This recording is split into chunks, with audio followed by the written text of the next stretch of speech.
میں P D M اے سے کہنا چاہتا ہوں آپ جناب تاریخ بتائیں کب آپ نے تشریف لانی ہے.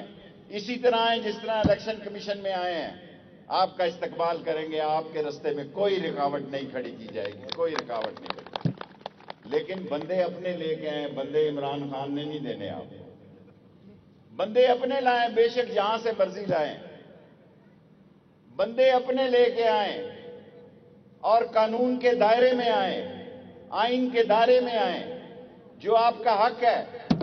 اب تو بلاول کہتا ہے عدم اعتماد لائیں گے. عدم اعتماد لاؤ, ایک دفعہ چھوڑ کے 100 دفعہ لاؤ. سینٹ کے اجلاس میں ادھر 66-65 آدمی تھے, ادھر اندر گئے تو 44 ہی رہ کے 11 ممبر ہی غائب ہو گئے.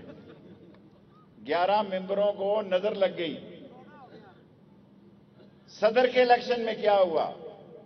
مولانا فضل الرحمان صاحب خود صدر کے امیدوار تھے, لوگ بھول جاتے ہیں. اسی اسمبلی میں جس میں وہ لعنت بھیجتے ہیں, جس پہ وہ لعنت بھیجتے ہیں, اسی اسمبلی میں وہ صدارت کے امیدوار تھے. اسی اسمبلی کے لیے 2 لوگوں کو ٹکٹیں دی ہیں, انہوں نے ابھی ٹکٹیں دی ہیں. اسی اسمبلی میں ان کا بیٹا بیٹھا ہے, لیکن لوگوں کا وقت ضائع کر رہے ہیں. میں ایک ہی اپیل ٹی وی کے ذریعے فضل الرحمان سے کرنا چاہتا ہوں. فضل الرحمان صاحب, پہلے بھی میں نے آپ سے کہا تھا آپ سے ہاتھ ہو جائے گا, آپ ہاتھ ملتے رہ جائیں گے.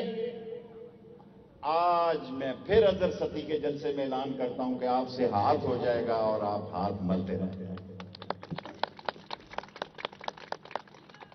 میرے بھائیوں, ہم نے کوشش کی ہے کہ آپ پر, اس شہر پر کسی قبضہ گروپ کا نام نہ ہو, اللہ کا اور اس کے رسول کا نام ہو. کسی بدماشی کا نام نہ ہو, کسی تھانے کی چودراہٹ کا نام نہ ہو. انشاءاللہ تعالی یہ جستجو ہم جاری رکھیں گے. اور عمران خان کی قیادت میں یہ نہیں کہتا, حالانکہ کئی دفعہ عمران خان صاحب مجھے کہتے ہیں, میں ایمان کی حد تک سوچ کے یہ کہتا ہوں کہ مہنگائی اس لیے بھی ہوئی کہ چوروں نے بہت لوٹا,